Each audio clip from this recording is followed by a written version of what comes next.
From the center of the galaxy, this is ForceCenter, a show about Star Wars, pop culture, and the ultimate adventure, life itself. I'm Ken Napzok, and that's it. It's me. You got this mug today. We're live here on Monday, August 17th, and that means one big thing. It's Joseph Scrimshaw's birthday today, and he's out there traveling, showing the world what he has made with Dead Media on the bonus features tour. So hopefully you've had a chance to catch it. I think some of you did. I think I saw Amaranth and Ethan were at Joseph's most recent screening, or at least one of them over the weekend. So if you're in chat, share how it went, and also if you can online, wish Joseph Scrimshaw a big birthday. Jennifer Landa will be joining us next week live for the news, so get ready for that. She really wanted to try to make it today. She has a lot of thoughts on the Ahsoka trailer and all those things that was announced this weekend, and that's kind of where we're going today. It's me. It's a solo show, and I'm going to take a look at the trailer, going to take a look at some of the news out of D23 regarding Star Wars Starfighter, some of it official, some of it quotes, some of it reveals, and some of it pirated. And that's just the way it is. If you have a question, a thought, comment about the trailer, the Starfighter news, maybe you want to play some Fortnite with Hondo Anaka, or at least him in a storyline, you can talk about that, or anything else that I may have missed from D23. There's always a lot to get to. But we're going to cover the main things today here. Checking in. Also, do want to remind you that this show, as always, is brought to you by our shop on Fourth Wall, our merch shop there. Check out the merch store. Pick up a t-shirt. Help support the show and represent ForceCenter on the galaxy.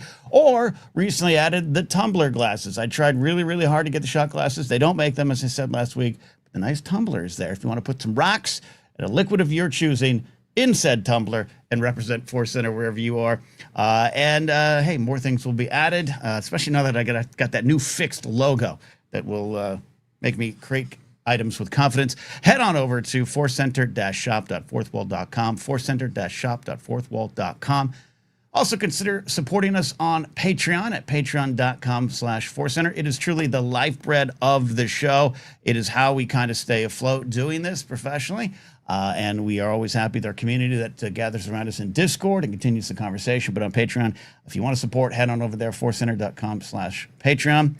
You've heard grumblings lately, not just from us, from a lot of folks. YouTube is making it harder to monetize, or if you are monetized, to maybe stay monetized. And we're well over that. We have no fears of being yanked back from the monetization kind of levels there. But it's getting difficult out there. So, hey, we appreciate you. And if you want to consider supporting over there, head on over again to patreon.com/ForceCenter.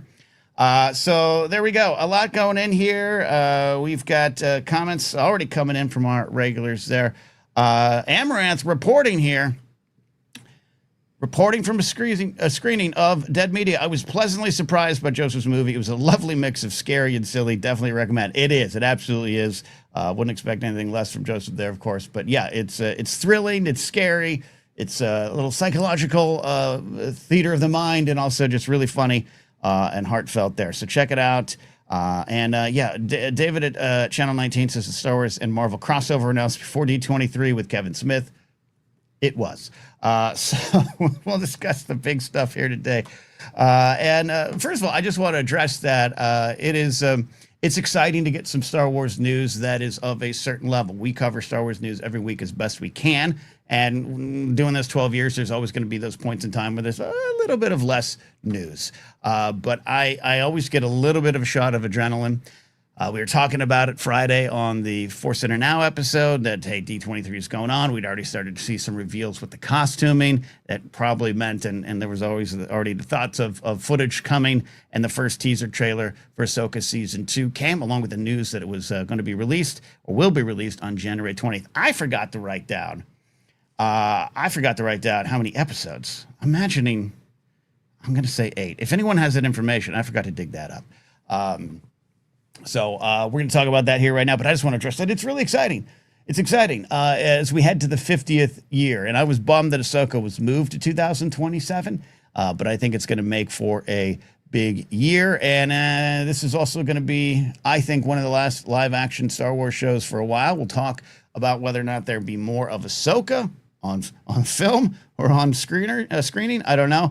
A lot of stories coming out this week. We talk about business when we need to here. We try to focus on the art, but there was some stories that came out this week about both Marvel, Star Wars, basically the big Disney properties, pulling back, maybe even completely pulling back from live action TV, aka streaming. I believe that's true. I think there's always going to be things in development. There's always going to be things that are pitched to these studios, but it just, for a lot of different reasons. I think the Marvel one, and the story was more angled towards Marvel, to be clear. None of this is surprising, and it's about the state of the industry. It's about the state of this town, where there's almost no productions being made compared to what there used to be. But also in that story was the kind of focus on Marvel animation. And therefore, I think a lot of people attaching that to Disney animation. We know we got a second season of Maul. There's always rumors of other things coming. And look, if outside of the movies, the only thing we get for a year or two is Star Wars animation until they figure out what to do with the streaming platform that they still have. They all created these big things, and now generally they have them, unless, there has been some apps and streaming services that, of course, have shut down. But if you're Disney, I don't think you're getting rid of Disney Plus anytime soon, or your connections to Hulu, or your connections to ESPN. So you have that. I think they'll find something to do with it. I don't know if this is the end of live action on the small screen. I just don't think that's true. But I do think, and I do believe that this is it for a bit. But hey, if Star Wars animation's all we got for a while outside of the movies, I'm thrilled with that too. And I say just open it up. Let's see where we can go. I think it's a little bit of a lower risk, higher reward with animation. I think the expectations, and I don't necessarily think this is right because we love animation here. I think those things are, the expectations they know are lower. There's less pressure on the numbers, less pressure on the subscribing, subscriber numbers, and the subscriber counts they generate. So I think you can just have those there and get the respect. X-Men 97 is going real strong right now. I know there's some other Marvel things in the works too as well on the animation side. And Kevin Feige this year talking about they got, I think they got like 10 years of X-Men 97 kind of planned in their heads or on paper, or I think on walls and writing rooms down the street from me here in Burbank at the Disney Animation Studios. So I think that's something to talk about in full. But right now we have Ahsoka season 2. So let's go ahead. I'm gonna do something a little different because I'm here by myself today. I'm actually going to play it. Let's go ahead and play the trailer, and I'll stop along the way. And it's not a reaction. You're not going to see me make dumb faces. We're just going to break down this trailer. I do also want to say, head on over, as always, we suggest you head on over to Star Wars Explained. He made a comment in the video, but Alex Damon put out a trailer breakdown. And I was reaching to text him. And just say how much I love old school Alex. Just a good old fashioned trailer breakdown. And there hasn't really been a chance to do this in a while. I think the mall trailers were probably the last ones that I can remember, but I absolutely loved it. And it was taking me back to 2017. So I texted Alex and he felt that energy too. But also he and Molly are really focused, as they should be, on Hyper Dice. Check out that channel, subscribe over there. And go ahead and watch them roll and toss the dice. No dumb faces. No, I'm not doing a reaction. No reaction. No dumb faces. David brings up Marvel Comics moving to Burbank soon. Maybe that suggests some synergy between animation and comics. Yeah, I do think there's some of that. There has long been a battle. Sorry, my little earphones, my little drummer's musician's monitors are popping out of my big ears today. There's long been kind of, I won't describe it as a battle with any knowledge, but kind of this idea of a battle with Lucasfilm North and Disney South. Lucasfilm, of course, famously based out of Northern California, outside San Francisco, the Presidio in San Francisco, all those things. Skywalker Ranch is north of the Golden Gate on the 5 and on Lucas Valley Road, as I'm sure we all know. It's home there. It's kind of been the home since they all left Van Nuys in the late 70s. But Disney's Burbank. Disney is based in Glendale, too, here. They've got offices around the world, yes, but that's kind of the home, and that's kind of where I think they've slowly been trying to pull everyone in. I don't have a thought on that bad. I don't have a thought on that good. It's just kind of the way it is. That's something we probably all experience when the companies we work for get gobbled up by others or combined with other companies. And I think Lucasfilm has, always try to fight for the idea to stay up there for the most part. But I know they did move a lot of people down to Burbank. I got to imagine Dave's got 2 offices, but something to watch too. Something about the synergy. So, okay. Let's get to this. We got some super chats to get to. I just want to bring this up here because I have about 5 thoughts and I have about 3 or 4 questions here. So we're going to do this here. And if you're listening here, you'll hear the audio if you're on the audio feed. Oh, that's the end of the trailer. I forgot to reset it. I apologize. There we go. All right, here we go. Tell me, Ahsoka. What troubles you? I find it really interesting, too. That's a great shot of a clone dead and raises a lot of questions. Again, check out Alex's breakdown here. I'm not doing predictions or breakdowns or Easter eggs or any of that stuff, just giving my reactions. I really love the time that we might be spending with the Clone Wars. I was a fan of how they used it.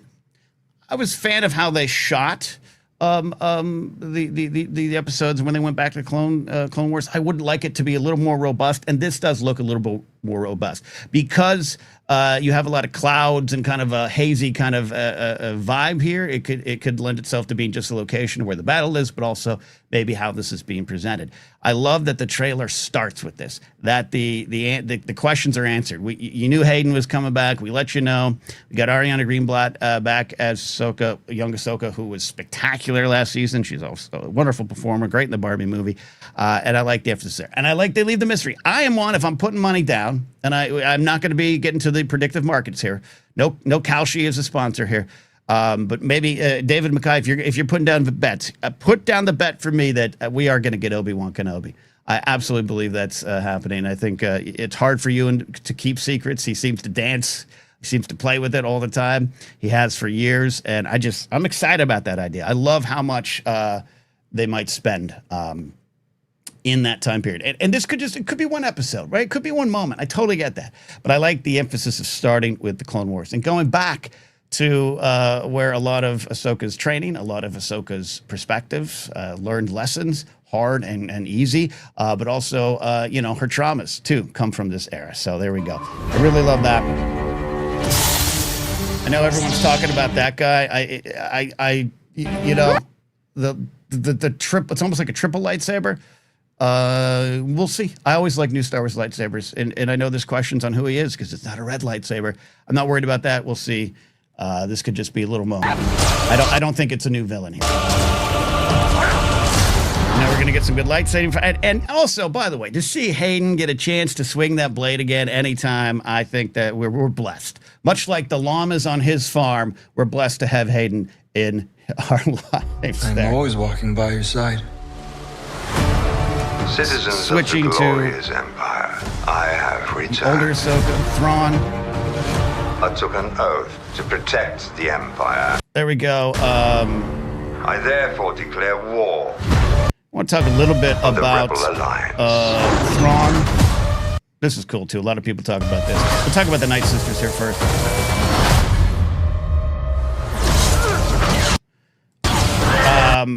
Look at that fierce Night Sister there. The Night Sisters are one of my favorite things in Star Wars, and I know where they came from, deep in Legends. But they're one of those things that, for me, early on, when I first saw them, it didn't quite work for me because I had a certain view of Star Wars. I'm talking going back 10, 15 years. Witches in Star Wars, that kind of magic. I don't know. I liked the Force, but I didn't really connect with anything else. It's absolutely not just grown on me. I think the Night Sisters are a valuable part of the Star Wars universe, and we got to spend so much time with them, of course, in the Clone Wars. And that's one of the things that I personally love that Dave, and then therefore his team, has always done. They've reached back to Legend. So they've reached to all parts of Star Wars and pulled the stuff in. As much as I joke about sometimes having an adversarial relationship with Star Wars Legends, the stories of old, there's always good stuff in there. I'll play it serious for a moment. Say, as long as Chewie's not being crushed by a moon or IG-88 isn't melding with the Death Star, I think there's things to explore. And Dave has always known that. He's always respected that. And I think to see now, the Night Sisters, we had them last season in Ahsoka. a couple years ago now, right? 2023. But we're going to see them in action, live action. And I think that's going to really rope in a lot of folks who aren't aware of their existence. There's still a lot of folks where, Clone Wars is something that they don't engage with. It's cartoons, it's those things. Are they wrong? Yeah, absolutely they're wrong. But I love that this trailer just lets us see that we're going to get the Night Sisters, and it's going to be fun for people to take that. Out of vision. What did you see? More. B-Wings in action. Hey, PLD's here. Says, can we reach in and canonize Talon Karrde? Don't you go too far, Paul. Don't you go too far. B-Wings, I'm Team Y-Wing, the workhorse of the Rebel fleet, but the B-Wings and the lore around B-Wings, how they just couldn't get them to work in Return of the Jedi, used excellently in Rebels here. I am excited to see the B-Wings in action. And you know what? All the conversations around Dave, and they're never going to go away. Dave is stuck having these conversations around him. All the accusations of just a dude that bashes his toys together, which I find absolutely offensive and absolutely an incorrect take if you look at it from a certain point of view. It isn't just a Star Wars fan clapping his hands together and drooling that he gets to play with toys. He understands it. He understands the lore as he takes us to new places with new stories and goes through with familiar characters that are things he created. Ahsoka at one point was a new character. Now she's a classic character. Hell, Mandalorian and Grogu are classic characters at this point. But to include the B-Wings, include this shot in the trailer, it's usually a trailer house that puts these things together, but to have them there and emphasize on it, the emphasis on it is to show me that it's like, the whole picture, the whole love of Star Wars is thrown down into these things here. So there we go. More and more danger than I thought. Good old-fashioned Jedi claims Temple. with knowledge Our of first power. look at the Hound. Excuse me. Balin. Roy McCann. Master! Sliding in there. One Good old that could end orangish wars. blade.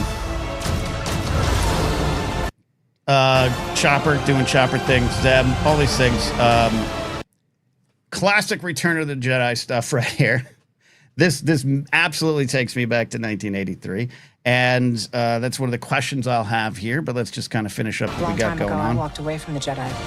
Ahsoka kind of, I think, highlighting one of her big traumas, the walking away. A trauma, learning lesson, right decision. I've always viewed the Ahsoka leaving the Jedi Order at the end of, season 5 of Clone Wars as this big lesson in Ahsoka becoming herself, who she wants to be, and shirking the labels. But as we know, shirking what the Jedi Order maybe meant at the time, it's one of the most powerful things in Star Wars. So I like seeing that character still dealing with that Try years it, later. Ahsoka. Take your time to decide. I mean, Huang as a maybe prototype for General Grievous, which I think is something that Alex and I'm sure others, but Alex is the first I heard to say that. It's great today. Shin versus Huang. What a thing. Are you a Jedi? Or not? There we go. That's the big question. That's the big theme. All right. So, Ethan's in I'm semi-reacting, but I've seen this trailer 6 times, so reactions are supposed to be up front. I'm breaking down the trailer there. So one of the big things, and Joseph will come back as soon as he can. We'll do a deep dive into some of the themes that are maybe being presented in this. The big question is, of course, Anakin to Ahsoka. Basically, to me, finally, like, hey, bleeper, get off the pot. You've had this long relationship, this troubled relationship with the idea of being a Jedi, with what the Jedi Order was, what it could be, and where it is now. I love that this is just a direct question. This is going to be at the center of Ahsoka Season 2 and Ahsoka's journey, but also with what's going on with Balin and things we don't know, the clear dance into World Between Worlds and maybe some more to stuff there. I think that gets into the heart of the Force and the heart of what it means to be a Jedi, without labels or not. And I love that might be coming to a head with the character of Ahsoka Tano. Anytime a character talks about visions too, that's always tasty, because what that speaks to is Is it something that's going to make you afraid? Is it something that's actually going to happen? Is it something that you can choose to get to? Is it something that you can choose to walk away from and choose another direction? So anytime a character has visions, even though she has a vision of war and it seems as though war is coming, I'm excited for all that there. So we'll dive into that, the ideas of peace and power, and Ahsoka's big question at this time in the New Republic. Other things I liked in the trailer, a lot of people talking about it. I was a big critic last year, 2023. That's not last year. I was a big critic last time around of the look of Thrawn. And no, the performance was solid. I've said before, I've turned my back on the TV and listened to the performance, and it is just like his Rebels performance of Thrawn. Lars Mikkelsen there, and I absolutely adored the presentation. Adore is a weird thing to say about Thrawn, but you know what I mean. Appreciated the presentation of Thrawn in Rebels. I like it. It is kind of Thrawn from the old days, put in a new way. Again, I like it, but I just didn't like how the character looked. Just with the face paint, everything else totally fine. It looks like Thrawn to me. There's something about.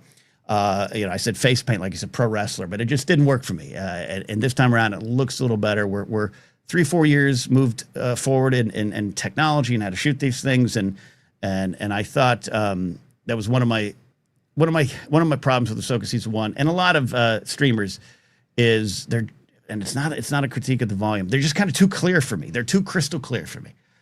And I don't want to use the term dark and gritty just in cinematography and lighting, but I think that's why Andor Skeleton Crew vibe with me a little bit better in terms of look versus some of the other shows. And I had concerns coming out of season 1, but I think this all looks a little better. And they're taking, I don't want to say taking the time. Well, they've taken the time. They punted it down the line a little bit, and I think that's a little bit more like that. So excited for that. Excited for Thrawn being stuck on calling him the Rebel Alliance. And this is the character to do that. And I'm just excited to see. And it's going to be interesting to cover because we have enough of storytelling in the New Republic era. We have enough storytelling closer to the events of Force Awakens. It doesn't really talk about this because they didn't know they had a chance to do this. They didn't know they were going to do this. But I'm willing to follow that lead on how they're going to cover that and how this is going to be a big galaxy-changing event. But still kind of fit within the timeline that rolls on.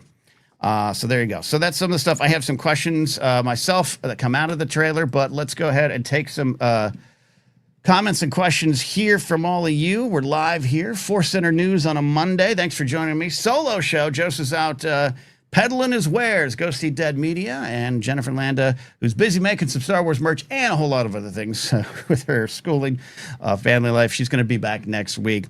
Igor the Mad, thanks for the generous super chat, says, I need Ezra and Leia to reunite as old friends in a moment with Ezra and Luke as a true fellow Jedi. Let him be a hero of the New Republic. Look, I would love that too. Would love that too. Is that gonna have to happen in animation? Maybe.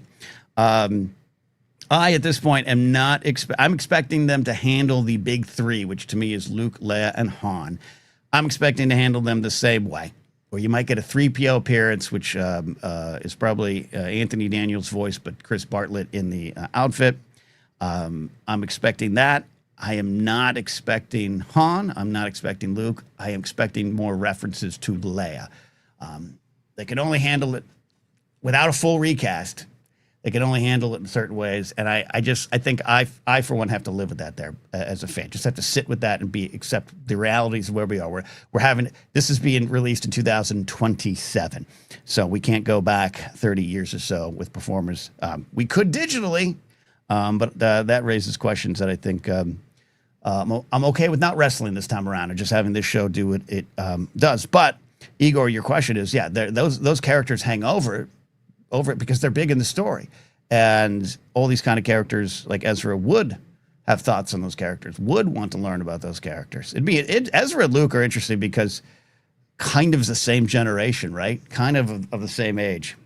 I'd love to have them. Like we always talked about Ahsoka and Luke having a campfire conversation about Anakin. I'd love Ezra and Luke have a campfire conversation there. In fact, maybe we can dream that. Maybe that's a Tales of there. So thank you, Igor. Cali Kid saying, have you seen footage of Starfighter? I have. We'll get to that in a second. I broke a rule of mine. Cali Kid also asks, have I been to Skywalker Ranch? I've driven past it. I've never gone to Skywalker. I've never gone to Lucasfilm and posed in front of Yoda. None of that there. I don't get up there that way. I was raised 3.5 hours, 4 hours south of San Francisco, and been there 3 times in my life, 4 times in my life. That's the thing about California, man. Wherever you are in the world, if you're not in the States, you truly can't comprehend how big just California is. Forget Texas too, but how big California is from top to bottom. So even a kid like me, who was so close to San Francisco, I could feel the 1989 earthquake. We never went up there, just never went up there. So I'll get up there one of these days, Jared has a question related to what I was talking about. Do you think should see any of the OG characters, Luke and Leia? So just flatly, I just don't think we will.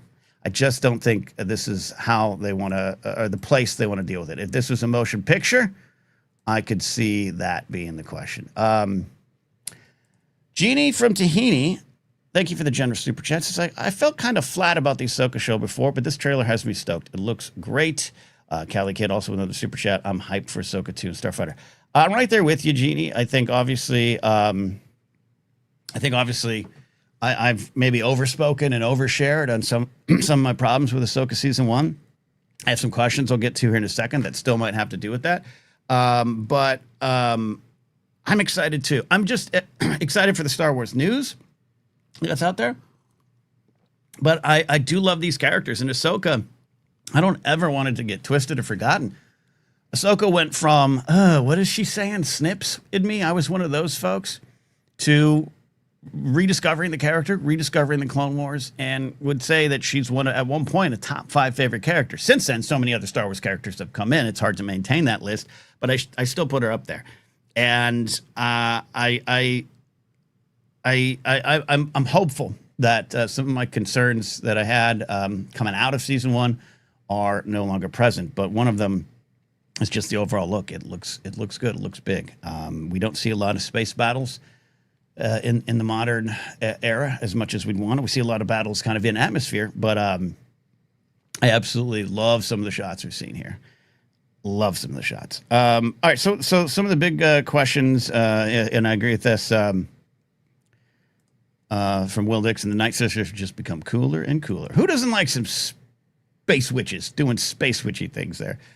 PLD at PLD Projects. Check out Paul. Trailer looked very cinematic and just Star Wars. Yeah, absolutely. This made me feel like 1983, like a kid again watching the Battle of Endor. And I want to highlight how I think that's a good thing. We have this kind of obsession with the word nostalgia, and sometimes nostalgia is done bad. Sometimes it is giant heaps of sugar, and I'm not just talking about Star Wars. I'm talking about sometimes in our own lives. All right? I for a long time, listened to music made after 1998. That's no longer the case, but you can get lost in that. And it's less about what you're watching, listening to, or reading. It's about the feeling surrounded that. So, yeah, it's dangerous just to serve up nostalgia, but we're telling a story not too long after the events of Return of the Jedi. It should kind of look like Return of the Jedi. I'm not saying just in the same presentation, but it should have that feel, and this has that feel. I was worried about it. That's one of the questions I have is, hey, we didn't see any Akbar. David said at one point, hey, this season, the second season's a lot to do with Thrawn versus Akbar, a pro wrestling main event, one that fans have maybe wanted to see for a while. Now, that could be like when people wanted to see Hulk Hogan versus Ric Flair, and then they finally got it about 1991, 92 in WWF, and it sucked. With 2 people that kind of suck, by the way, but it didn't work. They just didn't have the chemistry. You can write the chemistry here, but we didn't see Akbar, but I'm excited. But I was worried when that first came out. That to me was something that in the Filoni movie, put a pin in that thought, that's where I would want to see that. Not only just big screen, but the budget behind it. But so far, it looks really good. It absolutely looks really good. But where was Akbar? Where was Akbar? Are they holding them back? Do I have any fears about how Akbar will actually be in terms of execution? I do a little bit. I've said this for years. Old Collider Jedi Council fans remember when Darina and I got a fight on air about this, and the other folks that work there. Akbar is great. I'm a huge Akbar fan. Obviously, I'm a huge fan of Radis. But I think even Radis, the voice work from Steven Stanton was slightly different than the voice work of Akbar. It was presented differently. More of a Churchill meets insert military leader vibe. But it just was clear. Akbar traditionally has not been as clear just in how you hear his words. As a trap. Everyone makes fun of that. How does that play out in a scene? Now, we have a lot of him in animation. A lot of young Captain Akbar. It can work. I'm not doubting it. I'm excited to see it. But I just want, if we're going to have Akbar at the head, if he's going to be a lead in this season, let's see it play out. Let's see it play out. And you know what? Just let it go. I want a whole, and we got the briefing Return of the Jedi. It's not like you can't do this. It's not like you can't do this. It's sometimes in The Mandalorian, Book of Boba Fett, shows that I love. I sometimes think when you get some of the alien characters, they're quote unquote alien characters. They're not alien. They to themselves they're just Mon Calamari. When you see some of them actually on screen in live action form, I just sometimes doesn't translate as well. It not as good as animation, not as good as comics or your imagination, and that's just something I just choose to overlook. Right, even some stuff in Book of Boba Fett where he's got all the clan leaders around him. And you got you got all the characters. You got the Pike Syndicate, all the characters at the table. It's good on paper. And it's not like the designs aren't good and they're true. They just don't work as well for me. So there you go. Akbar. Igor the Mad says, Akbar tossed and thrown off a Hell in a Cell match. There you go. That's what I want. So anyways, I'm hopeful because Admiral Jial Akbar is one of my favorite characters. Absolutely. So let's see it. My anticipation for it is almost as high as the anticipation of the first time we heard Alden Ehrenreich's solo, which didn't work for some and did work for me. But out of the first tease, they didn't show it right away. And then some people stoked the flames of, they don't think he did a good job. That was in certain hallways of places I was around. That was what the message was. I don't think that's the case here. It's not as serious to me, but I'm excited for Akbar. I just want to say this trailer looks great. It's 1 minute and 39 seconds. But my concern is so did season one. Going into season one, the stuff looked good, and there's a lot of stuff that just looks good in season one. I was not a fan of some of the direction, some of the editing, pacing. Not in terms, again, pacing isn't speed of the story. Pacing is, does each scene move things forward? Are we sticking around too long in certain plot points and questions? I want that. I want this to have a different feel. I want that. Dare I say, Dave, faster, more intense. So that's the only little kind of dubious morsel of doubt I have. This all looks good. When you slow it down to put it into scene form, will it match up? I carry high expectations for it. I want things to feel like Skeleton Crew. I want things to feel like Andor in terms of dialogue. I want it to feel like dialogue that the Obi-Wan Kenobi show gets to at some points for me. There's some great stuff in there. So that's kind of the thing. Igor the Mad says, I agree. Faster, more intense. Yeah. You know what I mean? That's just the only thing. So I just raised questions. And then the final one here, and I'll take some questions for you. Then we'll talk about Star Wars Starfighter here on a solo edition of ForceCenter Looks at Star Wars News Live. Thanks for the super chats too. Help support the show. Appreciate that. We talked about the business up top. Talked about how it does appear, and reporting is coming out, that there is going to be a de-emphasis on live action properties in Marvel, and that means perhaps Star Wars. That would line up with the fact that we haven't seen anything. That would line up with the fact that, hey, we just didn't get anything more at D23. Star Wars Celebration 2027 could change the tone. I would love one live action Star Wars show a year. I just don't think you got it. And with layoffs happening at Disney under Josh D'Amaro's One Disney, let's lay off a bunch of people and move everyone into the same building and have lunch together and play ping pong on Fridays. I don't know what's going on there, but I do think that we are even though it's being billed as Ahsoka season 2, you should leave it open. I don't expect them to say the final season. Ahsoka season 2. I don't think we're going on. And I don't think the Filoni movie exists anymore. No sources on that, of course. I ain't a reporter. It's just a vibe check. Just a vibe check. I think this feels like what a movie would have been. I don't think, and if I'm putting down money, and by the way, David McKay, he's my bookie. I'm kidding. David does point out a good thing. One of my favorite Star Wars director, Bryce Dallas Howard, directing 2 episodes. He thinks, we'll check the director's list again. Reassuring. Yeah, absolutely. But I think this wraps up this portion of the story. I actually think it does. I think you could carry on the Thrawn conflict for a while, but I don't think that vibes with just what we know of the era, and we don't know a ton of the era. But I could see this wrapping up. I could see Thrawn not surviving this. I could see us getting kind of a more definitive answer on Ahsoka and her future. I think, and that's a concern I have. If they don't know if they got another shot, it's not just as simple as Dave being in charge with Lin-Wen Brennan. All right, Dave just doesn't get to make what he wants. In fact, he's probably got more obstacles in front of him to make a show that he wants with him writing it and him directing. This might be it for Dave for a bit. I want to know that they know they could finish the story. Now, this started getting made in a different era. The designs, the scripting, everything, probably long before we were even aware of it, and probably before the first season even aired. But you can change things. They did delay some things. To me, that seemed more about post-production and timing and building up for the big 50th anniversary year. I just hope that they know either way that they can continue this and that we're not left with any unfulfilled cliffhangers. I don't think there'll be as big cliffhangers as season 1. But it'd be like that Acolyte feel of, there's so much, that's it, okay. And that can work. I think Acolyte works. It's just one season exploration of big themes and light and dark and Jedi and Sith and all those kind of things. But it's unfortunate that show didn't get to cook in a second season. I think grow and improve on what it was saying and maybe answer some of the tough questions it asked. That's a big loss. I do hope that they just know.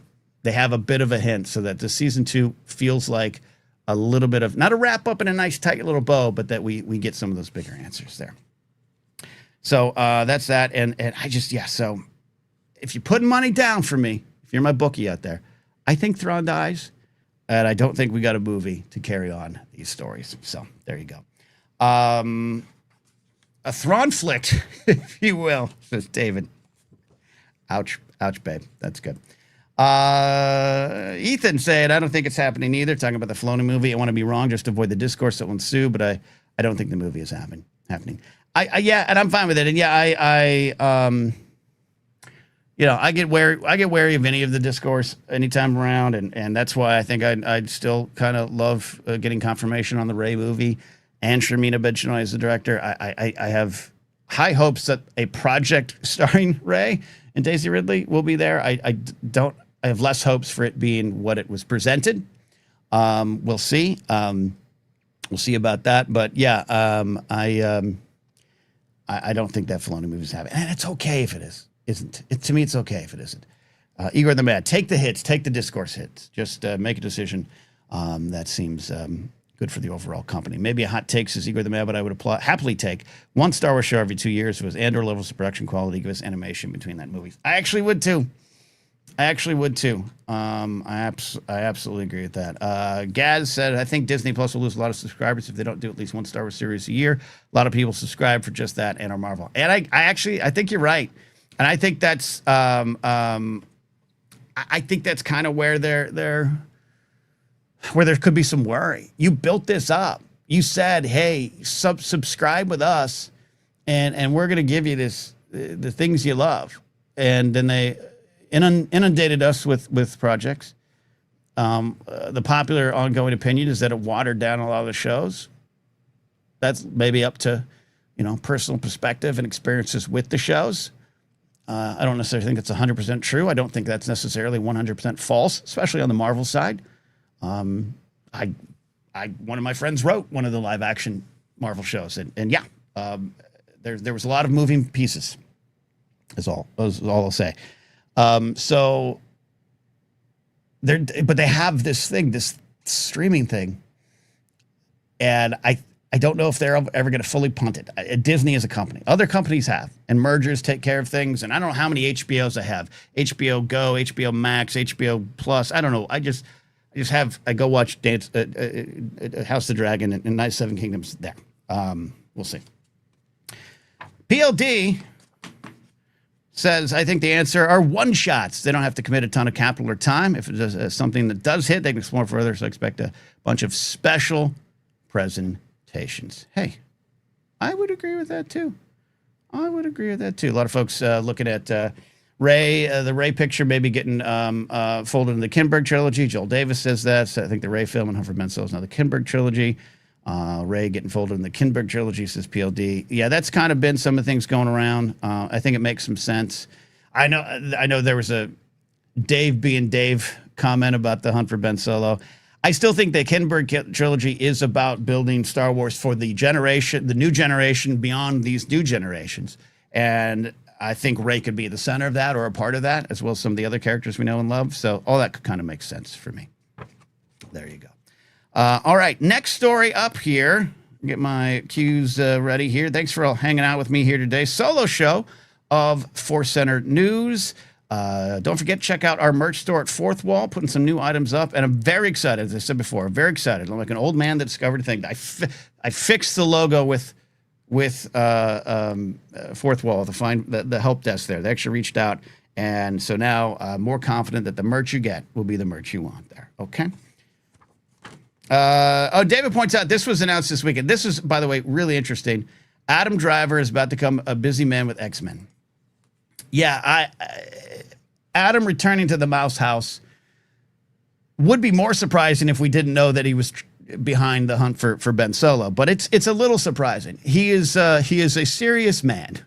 I think that's mostly an image and mostly how he approaches his craft. I think he is a person. I don't know. I've been around him for 10 seconds. And the only thing I can tell you, I was told, don't ask him anything about Star Wars. And when he walked by me, the energy, it was an intense energy. That's all I'll say. But I think he's one of the best performers out there. I think we're blessed to have him in Star Wars. And so to him to go to Marvel, go back to the Mouse House, you can make the jokes about them backing up money. That happens, but it's also about what do you get out of that? I'll play with you. Steve Martin does cheaper by the dozens 1 through 7, and then that means he gets to do Shop Girl or something like that. That kind of trade-off, those kind of things are real. I'll give you one big one. You give me this. I'm not necessarily saying that is what Adam's doing. I'm not necessarily saying that's what will drive the hunt for Ben Solo forward, if it goes forward at all. I would still lean on the side that it doesn't. But Dave is being Dave, coy Dave, smirking behind that cowboy hat this weekend at D23. So who knows? But yeah, interesting news. Oscar Isaac coming back to the Mouse House with Moon Knight was a big surprise. Where he had been pretty much done with the Mouse House. Not Lucasfilm, Mouse House. So Ethan says, Feige says they have had meetings with Driver for years, and this is what he finally said yes to. Warm down. Without a doubt, you're going to go out to actors like these. And I think in the end, Adam would probably say he's had a positive experience with Star Wars now. He's told stories of seeing kids dressed as Kylo, which also might be weird. He's I think, experienced that. I think all of them have, even though they might have reservations. I think John Boyega, who correctly voiced some of his experiences, concerns, and problems, I think he'd still say in the end probably has had more positive than negative. Ryan Johnson has said that. Oscar Isaac, I think, would come around on that as well. Daisy coming back. That's just the natural process. But that makes sense there. That makes sense that Feige is warmed down. All right. Also at D23, we had Star Wars Starfighter news. I don't have the logo to put here on the video version of the show. I don't love the logo, but I love what they're going for. We got Starfighter with kind of a classic tilted Star Wars font, Star Wars look. I'm okay with it. It's not my favorite design, but I think they had to change it up a little bit. I was expecting it to be kind of what we've been used to in this new era, especially with the 7, 8, and 9, with Star Wars in a certain color behind it and a certain font, and then the logo or the name Starfighter also having a certain font and kind of look. It's changed it up just a little bit, and it's got classic retro vibes, and I like that there too. So there's that. There was the reveal of the character name. There's reveal of the jacket, which is this cool logo of a skull and crossbones, but an upside down rebel insignia. There's a lot of stuff going on there that I like. There was footage that came out if you had, if you knew where to find it, or you had people texting it to you. I normally do not watch pirated footage. I don't even need to get on a big high horse about it. It just doesn't look good. Should they have shown this right away? Do you do that dance between we're going to give something to the people in attendance at D23 and the public, but also we're going to, we're encourage it. We're going to make it a good value to get the tickets and come on out. I don't mind that. But normally the big reason I don't watch pirated footage from cons is it just looks like shit. It's someone crying or cheering and shooting it on a shaky phone. But PLD's with me here. Paul and I are sinners. We're here to confess it. PLD says, normally I don't either, but for same reasons, Ken, I fold and watch it. I did. I folded and watched 2 different versions of it. I won't say who sent it to me. I won't say who sent it to me, but his name rhymes with Dalden E.S. I watched it, and I really liked what I saw. I really liked the vibe. It was truly a tease. I know there's a lot of people a little dubious about this project. A lot of people who don't know why. Number one, we might need it. Aren't happy with Sean Levy as the director. Aren't happy with Ryan Gosling.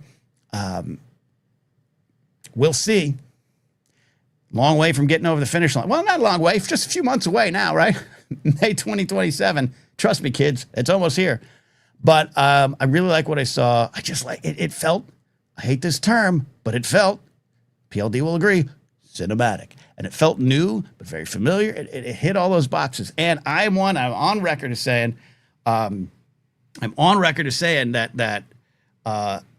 you're going to love Ryan Gosling in Star Wars. You're going to love Ryan Gosling in Star Wars. The idea that there's no such thing as superstars in Star Wars, I actually believe is false. You want generally new kids, and you got kind of a newer kid coming in playing, what's the new kid's name, Finn or something like that. They're always named Finn. I don't know, whatever the character's name in Starfighter is. I didn't write it down. You got newcomers, but you got a great cast, and it's led by Gosling. This is not new to Star Wars. For every Harrison Ford, who is still unknown, Mark Hamill and Carrie Fisher, daughter of royalty, but an unknown quantity as a performer. For every Daisy Ridley with one headshot being cast in a Star Wars film, John Boyega with one kind of artsy cult picture under his belt, and Oscar Isaac, years of slugging through acting, getting 1 or 2 roles that moved him forward, and those unknowns. You've had superstars.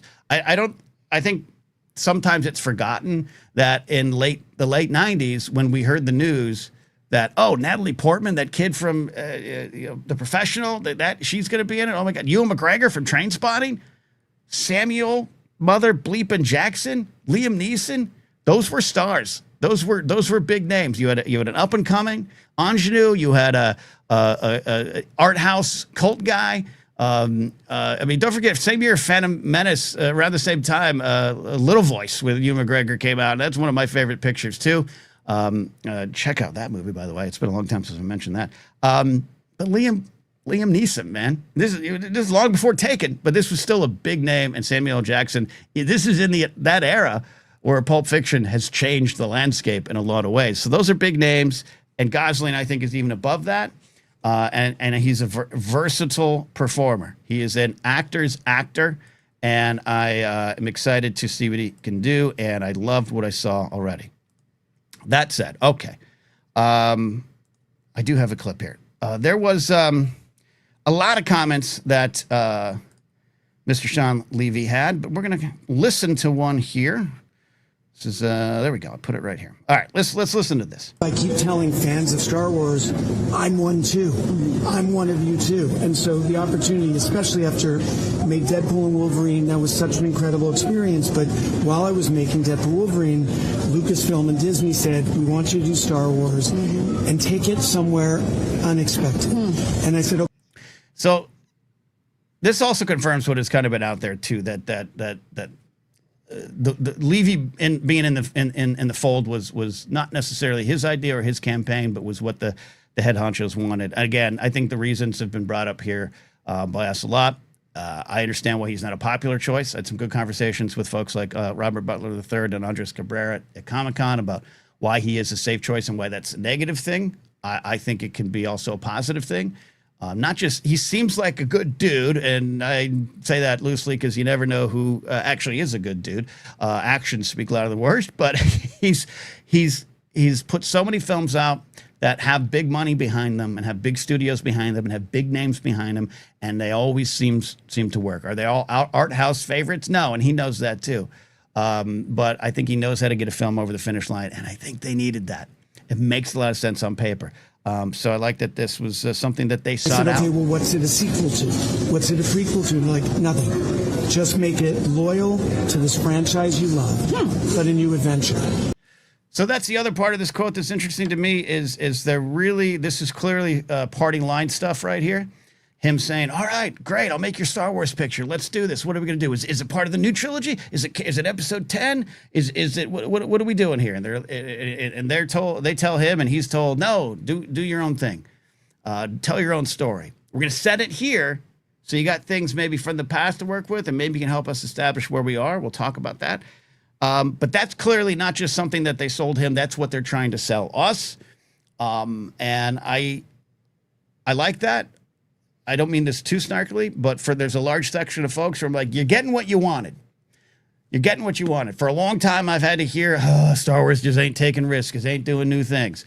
I know Sean Levy's not the guy that feels like a risk taker here, but I think this project, we got a good director, a good actor, and a good story, and we're going to let it do its own thing and get to new worlds and new places.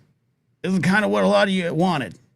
I'd like you to give that the chance, and I find it interesting that they're highlighting that. So new characters, new time frame, new starfighters, new freighters, new aliens, new droids. And so again, for everyone in 2015, why are there still X-Wings and TIE fighters? Why? Sean saying it right here. New. New time, new characters, new ships. Sort of for a director, a creative playground. That is freedom. Yeah, no, especially like I somehow expected that, well, it's Star Wars, I'm going to have like, overlords staring over my shoulder. But they said, take it where you think it should go. And then they backed it up by giving me that freedom. What can you... And I'm sorry for the background noise. This is from Good Morning America. I want to give them credit. This is press line stuff at D23, so there's going to be some background noise. You could probably hear Christian Rivacaba of the Wangers in the background there. I like this notion too here. This is just talking about the overall creative process. I thought it was interesting to highlight Levy talking about how, hey, I thought people were going to be over my shoulder. I wasn't going to have room to breathe as a creative. And look, they're giving him a different time period to play. And that's a lot of freedom. But this also speaks to the process that is there both in Star Wars. And I think mostly there on Marvel. I think Feige might still, and has been in the past, more involved from things I've heard. But I think, for better or worse, you all tell me, I think a lot of these folks that come on in here are able to tell the stories they want. And if they hit a spot they can't go to, they're told, and maybe some wrestle with it. Maybe some understand that. Maybe some fight for it. Some get to it. Check out my interview with Madeline Rue and her book, Star Wars Legacy. She was the one that pitched a lot of the big things that happened in that book. She's the one that said, hey, here's why I think this needs to happen. Why I think it makes the stories you've already told not better, but broader and more built out. And the ideas behind it are explored. Let me do that. I think these creators in all mediums do have a little bit of say to put their heart Tell us into about these Ryan's character in Starfighter. Well, as of 4 minutes ago, I can tell you his name, for starters, Cade Oberon.